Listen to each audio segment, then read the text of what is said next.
नमस्कार, मैं student leader खुशबू पाठक। TRE 4 वाले अभ्यर्थी अब आप पढ़ाई पर ध्यान दीजिए, क्योंकि टीआरई 4 का जो नोटिफिकेशन है वो होली के पहले आने वाला है। 1-2 दिन लेट हो सकता है, लेकिन होली तक आ जाएगा।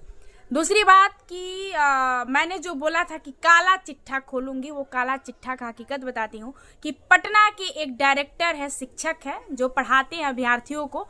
वो छात्रों के माध्यम से पैसा का वसूली करवाते हैं।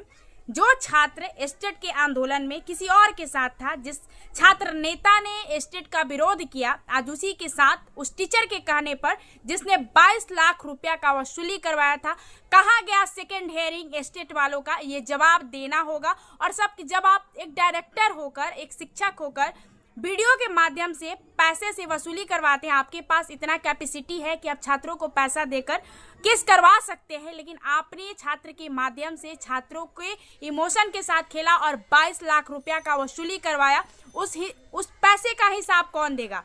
और कोई सामने से पैसा वसूली करता है और कोई इनडायरेक्ट रूप से पैसा वसूली करता है।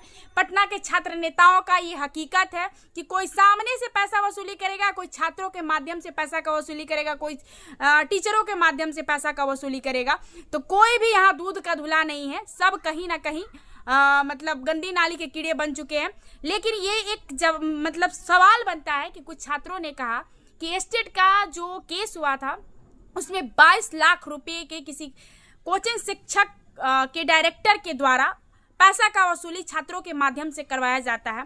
और उसके बाद एक ही हेयरिंग होता है। जो एडवोकेट थे अभिनव श्रीवास्तव जी थे, तो आखिर एक हेयरिंग का 65,000 रुपया लगता है। उसके बाद आगे की हेयरिंग की पैसाएं क्या हुई, इसका जवाब कौन देगा? जो छात्र इसमें इंक्लूड था उसको भी जवाब देना होगा, जिस टीचर ने वसूली करवाया है उसको भी जवाब देना होगा। अभ्यर्थी मूर्ख नहीं है कि अब अभ्यर्थियों के साथ मजाक बना सकते हैं। और कहीं ना कहीं सब एक दूसरे से मिले हुए हैं। जो छात्र नेता एस्टेट के आंदोलन का विरोध करता था, आज वो एक मुद्दा लेकर बैठा हुआ है, टीआरई 4।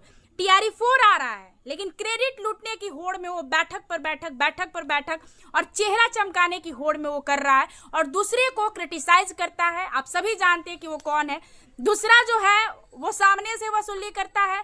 तो पटना में छात्र नेता लोग अपना धंधा बना के रखे, छात्र के मुद्दों को नहीं, छात्र मुद्दों पर नहीं है वो लोग। टीआरई 4 को लेकर 9 फरवरी को आंदोलन होता है, उस आंदोलन को क्रिटिसाइज किया जाता है, फिर वो आंदोलन सफल होता है और बहुत जल्द टीआरई 4 का नोटिफिकेशन होली से पहले आने वाला है। टीआरई 4 वाले अभ्यर्थी अब पढ़ाई पर ध्यान दीजिए, पढ़ाई करिए।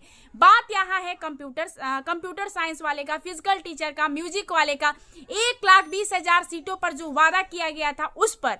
लेकिन इन सब बातों से क्या ही मतलब है? जो आ रहा है उसी पर हम बात करेंगे भाई, क्योंकि हमको तो चेहरा चमकाना है, हमको तो क्रेडिट लेना है। लेकिन छात्र हो जाए इन लोगों से सावधान, क्योंकि ये लोग जो गंदी नाली के कीड़े हैं, इसमें मैं एक का नाम नहीं ले रही हूं, मैं सबको बोल रही हूं। छात्र नेता पटना का जो शिक्षक जो 22 लाख रुपए का एस्टेट में वसूली करवाया है, वो हिसाब देना होगा। और मुझे इन सब चीजों से डर नहीं लगता है। आप मेरा क्या कर लीजिएगा, मेरे साथ लोग हैं, आप क्या कर लीजिए। सच के लिए अगर जान भी देना पड़े तो मैं दे दूंगी, लेकिन पर्दाफाश तो सबका मैं करके रहूंगी। धन्यवाद।